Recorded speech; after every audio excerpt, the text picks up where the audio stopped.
Just when you think we're done talking about the Knicks, they drag you back in. Tibbs is out. What's next? It's all right now on a fresh edition of Gordon Damer on Sports.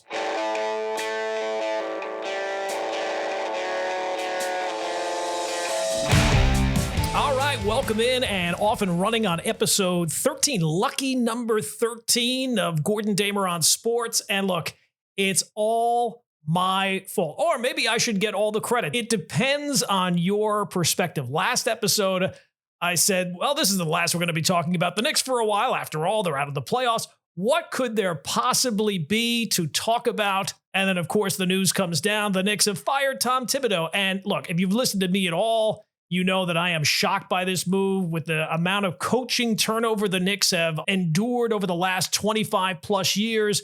The Knicks moving on from a guy who turned around the organization, an organization that won 21 games before he arrived to 41 the next year in the playoffs 4 out of 5 years. So look, there's plenty to break down. We're going to talk with Anthony Donahue, who's the biggest Knicks fan I know, not a guy who just jumped on the bandwagon, and he's been along for the ride with his Knicks fandom and has got the scars of his Knicks fandom. But before we get too deep into this episode, please hit that subscribe button, like the episode, comment, hit a few buttons, people. It really does help out. All right, so let's get to the heart of things. This Tibbs move, I think my first reaction outside of shock is it led me to the one response you don't want to have when you're involved in sports talk radio or sports opinion. And that term is, I don't know. I don't know when it comes to sports talk radio. Two biggest keys of sports talk radio, passion and opinion. And saying, I don't know is the direct opposite of that. So the first issue is the firing. Tibbs, is that the right move to get rid of the coach who just took you to the Eastern Conference Finals for the first time in 20 years? And I'll be honest, I don't know. And the reason why I don't know is I don't know who the replacement's going to be. How can you know if the move is an upgrade if you don't know what the move really is? You only have half the equation. It's like when people talk about a trade in sports, in baseball. Hey, would you trade this guy? Well, what am I getting back? Now, maybe the strangest reaction to the Tibbs firing are the Knicks fans who celebrated it. Say what you want about Tibbs, and I've said he's not a perfect coach. I don't think he's a great coach. I think he's a very good coach, but he did not underachieve here. The Knicks roster is not a championship level roster. It's not some roster that should be winning championships year in and year out. Tibbs is not the guy who has been holding them back. The NBA is a talent league. That is not debatable. It's not a coaching league. So the easiest move you can have is to fire the coach when you can't trade all the players. And look, sometimes it does work. Steve Kerr with the Golden State Warriors, it clearly worked. Or Phil Jackson with the Chicago Bulls back when. But what do those situations have in common? Talent to win. I don't view the Knicks on that level of a championship contender. So you can fire the coach and bring in someone else. These type of moves, especially in the NBA, happen all the time. It's why when you win Coach of the Year, you probably should be polishing up your resume. But what generally happens is that changing the coach really doesn't change all that much because firing the coach doesn't change the roster. And the roster is the real problem you need to solve. Is there a coach out there who can hide the defensive deficiencies of Brunson and Towns when they're on the court together? I doubt it, but we're going to find out. But again, that comes down to the roster. And this cuts both ways. So people who are now predicting the Knicks are going to be this clown show again are going to probably be wrong because the roster is still stronger than it's been at any time in the last 20 years. But I want to see who the coach ends up being before saying one way or another. When the reports were that it was Ime Udoka who's going to leave Houston, all right, yeah, I'd be on board for that. That's an upgrade. When I hear Johnny Bryant or Jason Kidd, not so much. And the fact that we're a couple of days removed from Tibbs being fired and there's still no replacement been named makes me a little nervous. So whoever the next coach is, they might run a deeper rotation or they might get more out of the bench or a more cohesive offense. But again, coaching generally doesn't make that much of a difference. Mainly because I look at that Knicks roster as more of a problem than the coaching was. So when people ask me about the Tibbs firing, was it the right move? I have to say I don't know, but I appreciate the fact that he gave us watchable basketball, which is not a given. I can also say confidently, it's not going to be Mike Malone or Mark Jackson. All the criticisms of Tibbs, you would have the same criticisms of Mike Malone. And Mark Jackson didn't just hold back one of the great dynasties that we've seen in recent times. He also alienated everyone within that Warriors organization.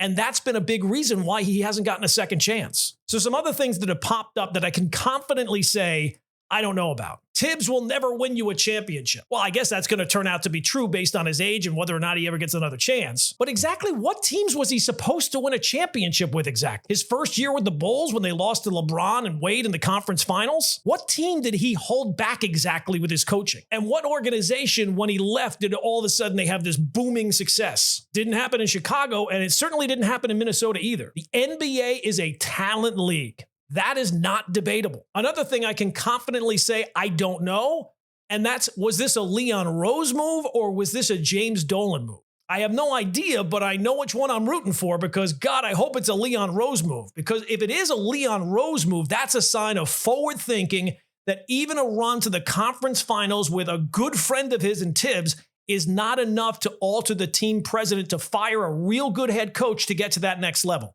And there's clearly a ticking clock in Leon Rose's mind to get this done. Now, if it's a James Dolan move, that might be the worst news in the world because we have more than enough of a track record that when Dolan starts making basketball decisions, bad things happen. And I'm worried about it being a Dolan move because the initial reports were that Tibbs was safe, but like 48 hours later, he was out of a job. That kind of impulsiveness reeks of the owner. Tibbs instilled accountability, competence, and identity, and those things never existed when James Dolan was swapping out head coaches every 5 minutes. And according to Shams on national TV, by the way, he said that this had Dolan's fingerprints all over it. If that's true, that's horrifying. That's predictable, and that's the worst case scenario. While I don't think the Knicks are going to be a clown show anytime soon, that kind of thinking is a return to the dysfunction and the impulsiveness that the organization got away from the last 5 years. So look, there's a lot I don't know right now. I don't know who the next head coach of the Knicks is going to be. I don't know what trades are coming. Maybe it's a tweak to the roster this offseason and the coaching change is the big move. Maybe it's a move for Giannis or somewhere in between. But there is one thing that I do know, what we all know, whether you're sitting courtside or way up in the nosebleeds. The next Knicks head coach will be judged by one thing, one single solitary thing, and that is winning an NBA championship next season. That's the bar, that's the assignment, and that is the only acceptable outcome. Because whether it was Leon Rose or someone above him that pulled the plug on Tom Thibodeau, that decision screams, we think this roster should have gone further. They're telling you this team, this roster was good enough to win it all, or at least knock on the door. And anything less than that was an underachievement. I disagree with that, but it doesn't matter. They have tipped their hand. Tibbs had this team 2 wins away from the NBA Finals, 2. And that game 1 loss against Indiana, they choked that game away. That series could have been completely different if Aaron Nesmith does not go on the most incredible 3-minute shooting spree. The whole story could be changed. But instead, Tibbs is gone. And making that move, you have just put championship or bust pressure on everyone. The next coach, the front office, Leon, Worldwide West, everybody. And you can't say, well, they just have to get to the finals because Tibbs was 2 wins away and that was not enough to keep his job. So the goal is clear. Whoever walks in that door next better know when you sign your name on the contract, you are not being brought here to develop young talent. You're not here to build a culture. You are here to hang a banner. No excuses. Because if you don't, you're a failure. By the expectations that you have made clear by firing Tom Thibodeau. There's no excuses for anyone involved in the Knicks, including whoever that next head coach is. You come in knowing the deal when you walk in the door, and you don't get to make a deal with the devil and then complain about the heat. The pressure is immense, but it's all on the table for everybody to see. They say that pressure is a privilege, and that might be true. We'll see if the Knicks front office still feels that way this time next year. All right, no one better to talk Knicks with than my next guest. He is one of the original Knick content creators. I always refer to him as the biggest Knick fan that I know. He is Anthony Donahue, and he's nice enough to give us a couple of minutes. Tony, what's going on, man? How are we doing? Gordon, how are you, man? Thanks so much for having me. As always, it's been a few days since the Knicks season ended. In my adult life, I'm not used to the season going that long. As a kid, we got far a multitude of times. Obviously, didn't win it all, so I'm still in the mourning period. Yeah, absolutely. Look, as far as you've had a couple of days now to take it in a little bit. We'll get to the coaching stuff and all that other stuff down the road. But just when you look back on this season as a guy who's got the scars, as I mentioned earlier, you've got the scars of Knick fandom. How do you look back on this season now that you had a little time to adjust to it? So it's interesting. The regular season to me was actually very blah. I mean, not say blah. We still won 51 games, and I lived through years where we won 11 games. So not blah, but for a 51 win team, it was about as boring as you could get for a 51 win team. That is. I'll always take 51 wins. We go 0-4 versus the Celtics, 0-4 versus the Cavs, 0-2 versus OKC. We showed signs of brilliance, and there was times we showed signs of just being really bad. And, we get to the playoffs, and we had this amazing first-round series with the Pistons where every game we won came down to the last seconds, and it gave you so much hope. But now here come the Boston Celtics, and I think most Knicks fans probably assumed we were going to lose in 5 games, And then game 1 happens. I was up there with my girlfriend, Alicia. We are down 20 points in the middle of the third quarter. If you know me, I never leave games early, and I mean never. I turned to Alicia because we didn't eat dinner. I said, if this lead goes to 30, we may sneak out of here. And all of a sudden, we win the game. then you win game 2, and now it feels like, now you're on this magical ride. And you are coming back to Madison Square Garden up 2-0. Obviously, we lose that game, but we go on to beat the Boston Celtics. And it was like, whoa, we can win the championship here. Forget winning a round. We can win the championship. And I haven't felt that in 25 years. Last time we were in the conference finals. Unfortunately, we didn't win the championship, but I felt we could. And game 1 versus the Pacers, the city was on fire, man. Like I always say, New York's a basketball town. We love our Yankees, Mets, Giants, Jets, Rangers, but there's nothing like New York City when the Knicks matter. And when the Knicks matter like this, and then game 1 happens, and we are up 20 points. We are up 14 with 2 minutes and 50 seconds left of game 1. Gordon, I was 15 rows in the court. I had great seats at that game. I don't even know what happened that night. I don't even know what happened. And by the way, I was talking to a friend of mine he's a big basketball fan, and he said, the fact that barely anyone talks about what Nesmith did is actually crazy. Like if Steph Curry did that, people would be talking about it every day. And we lose game 1. We know what happened during the Pacers series. And listen, if we're a 5th, we'd all be drunk. I truly believe if we win game 1, we win that series in 5 games. I don't care how much money these guys make, how professional they are.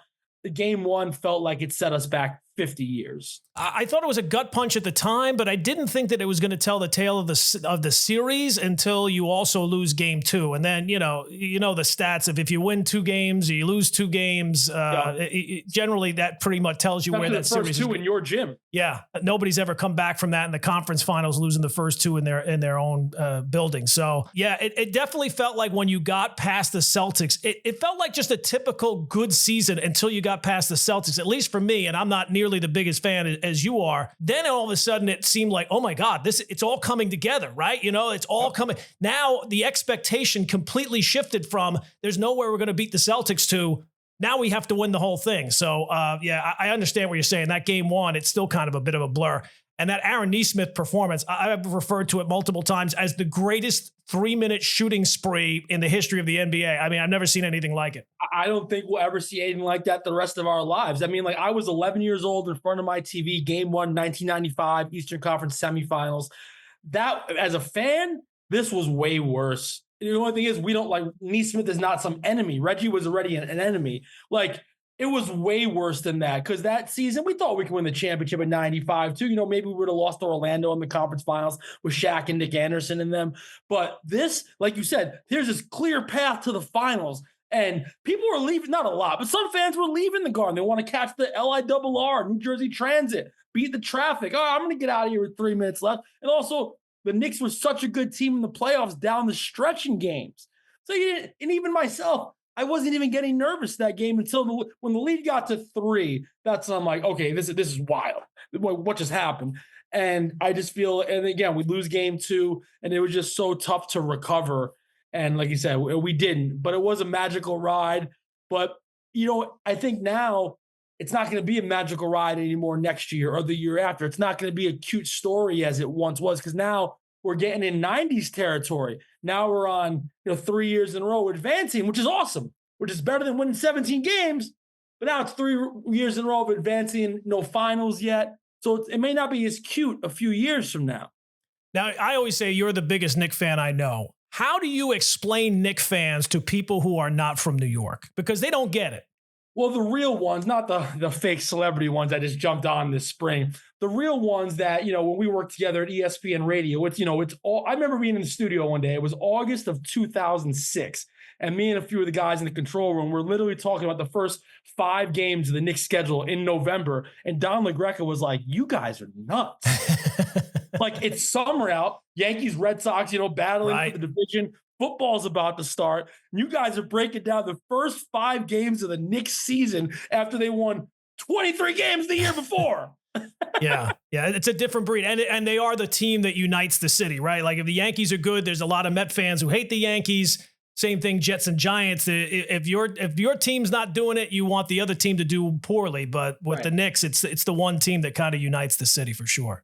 Oh, definitely. And of course, listen, the celebrity row, it's always been a thing. It's pretty cool. Sometimes it becomes a little much, but it's pretty cool. Back in the 90s, you'd have, what it was, Jerry Seinfeld and all them in the front row. Like you said, it unites the city so much, and it was so much fun. And listen, you got to crawl before you can walk and walk before you can run. I do believe it's a process. You could give so many examples. Look at the OKC Thunder. They had a bunch of runs before they got here. The Boston Celtics, they got, not counting 2008, but, they got to the conference finals in 2017, 2018, got to the finals in 2022, losing the ECF again in 23, win it last year. So, that doesn't always happen in year 1 or 2. So I believe in the Knicks organization. I believe in the folks running the organization. They've really done, Leon Rose has done a great job since he's been here. So I believe, I don't know what's happening next, nor do I think there's anybody, and we'll all be surprised, but I definitely believe where this franchise is going. So why I'm sad it's over, Gordon, I'm so excited for where we're going. Like I said, when we were working together, we've known each other for 20, 21 years now. You're working, you're planning for the draft, and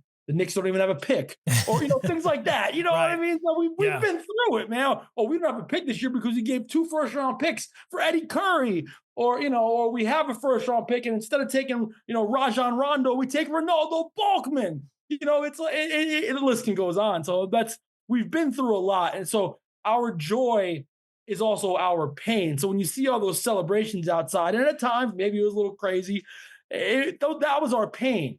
That was our pain too. I did think you brought up a good point on Twitter when the news comes down about Tibbs, and there are Knicks fans celebrating the fact that Tibbs is gone. And to me, that's such a strange reaction. Like, even if you didn't think he was the best coach or the perfect coach, or the Pacers series was a winnable series if not for Tibbs, this guy came here and had a major hand in turning around the organization. I mean, they won 21 games the year before he got here. They won 41 games the first year he got here. So what was your thoughts when you first heard that the Knicks were moving on from Tibbs?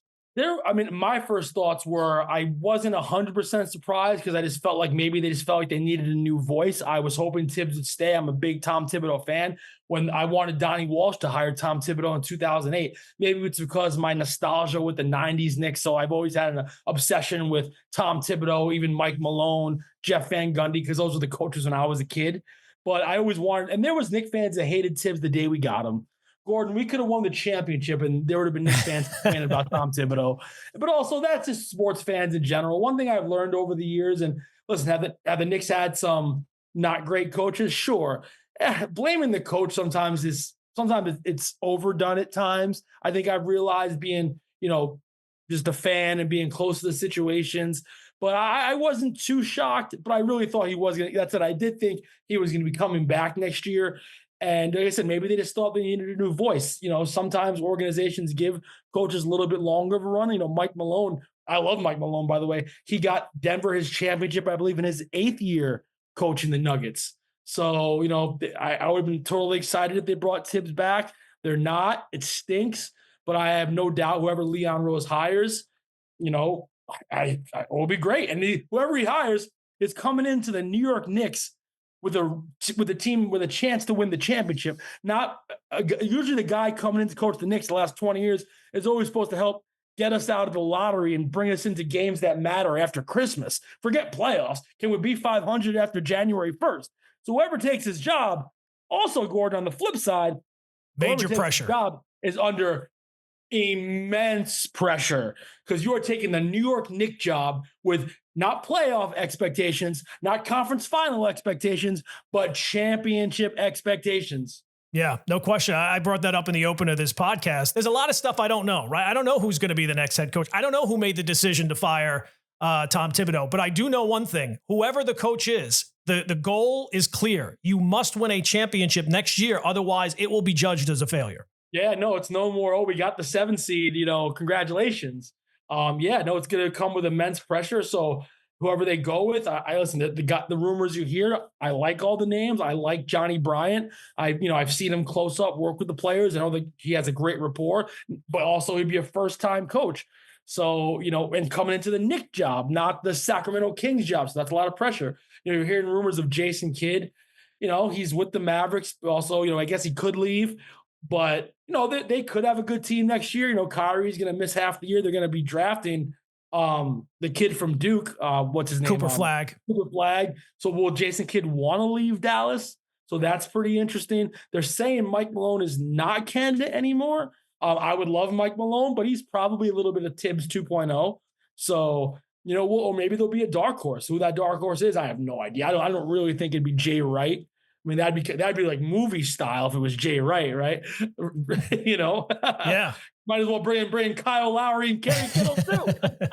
Is there one guy out there that you see the name and you're like, that if I had my choice, that would be the one guy? Or do you just trust in Leon at this point? I trust in Leon. Obviously, I'm a fan too. So I like the idea of Mike Malone, and I don't approve of this lifestyle, but my wonderful, incredible girlfriend is a fan of the Knicks and the Nuggets. I usually don't approve of that life. Right. I have no beef with the Nuggets, but she loves the Knicks too. She is rooting for Mike Malone very hard. She loves Mike Malone. She's a big Mike Malone fan. So what kind of offseason do you think this is? Do you think that the coach change is going to be the big change and that the roster will probably be the same? Or do you see Leon? I mean, it seems like at this point, nothing is off limits, because if the goal clearly is championship or bust, it's kind of like pushing all the chips into the center of the table.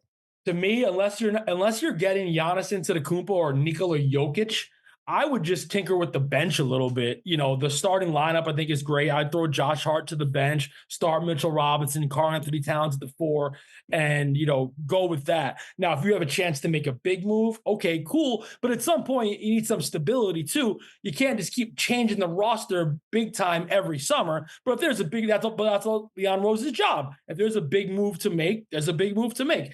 But, obviously a lot of people on Twitter are talking about Giannis. But again, would the Bucks just basically give Giannis still has a couple years left on his deal? So are the Bucks just going to gift wrap Giannis Antetokounmpo to the Knicks? For OG Anunoby and Josh Hart, that seems a little far fetched. But hey, I guess you never know. And I guess whenever a star leaves a team, historically, you never get equal value back anyway. So, I don't know. Obviously, you heard rumblings of Giannis a few years ago before he signed the new contract. But to get Giannis, it'd have to be a trade. To get Jason Kidd as the coach, it'd have to be some sort of trade or compensation. So a lot of rumors going around. For the most part, this Knicks front office has been pretty tight-lipped.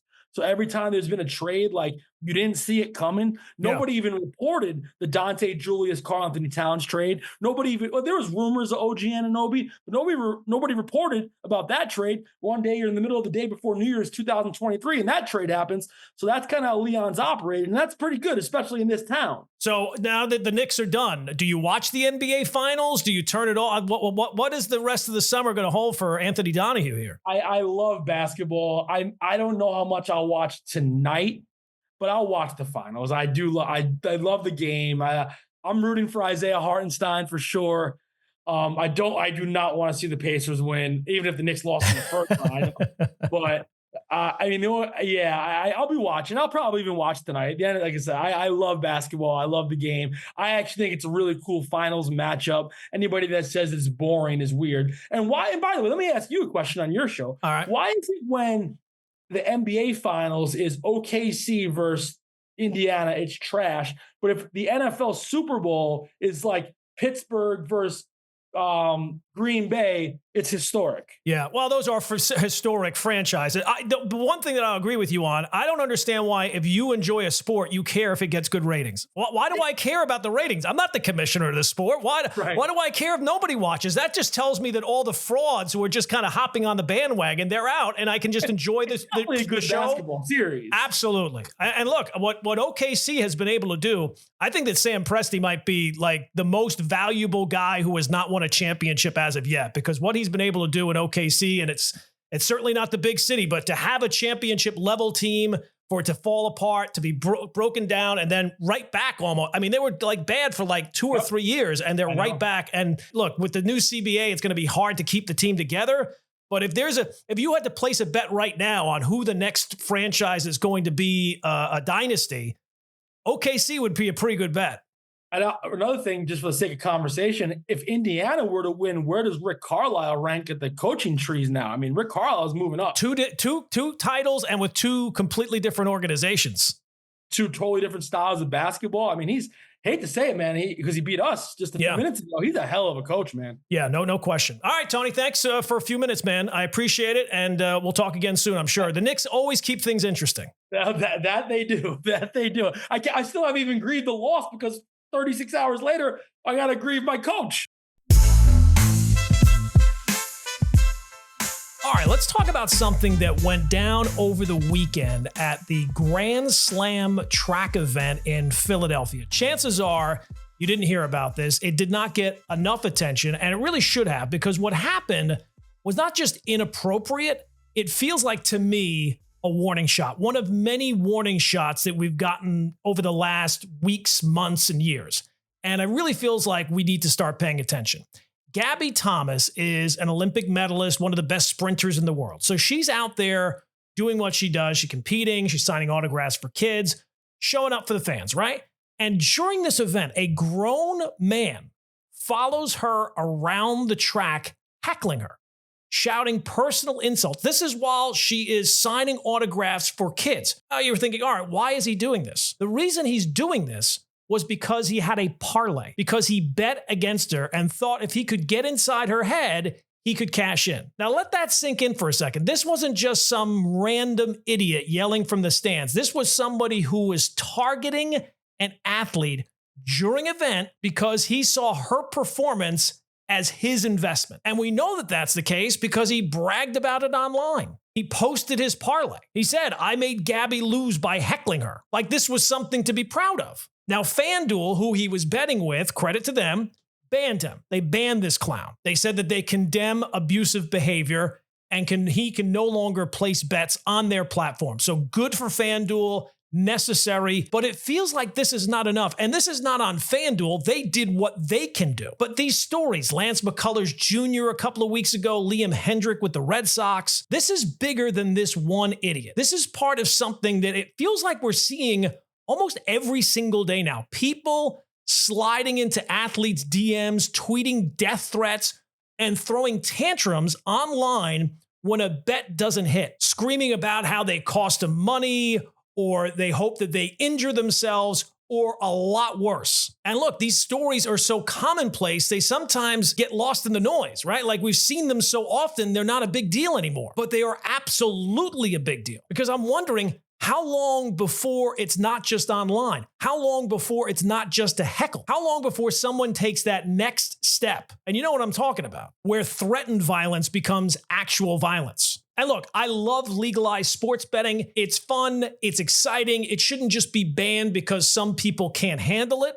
But it does have its cracks because some people can't handle it. And they're not just betting for fun anymore. It's more than money. It's ego. It's identity. And it feels like people feel entitled to things. They think these athletes owe them something because they placed a parlay or placed a bet on an app while sitting on their couch. And if we don't get really serious about this kind of toxic culture, I feel like it's leading to a really bad place. So this is on leagues, this is on sports books, and it's on fans to finally say this is not okay. And it feels like one day we're going to be doing another segment on this with a much darker headline. This time it was just an idiot heckler with a bet who got banned by a sports book. The next time, though, it feels like it could have a much darker end. And it feels like just a matter of time. All right, that's going to do it for another episode. Please, if you have not already, subscribe, hit that like button, comment, hit a couple of buttons for me. I really do appreciate it. And we'll be back next week with another edition of Gordon Damer on Sports.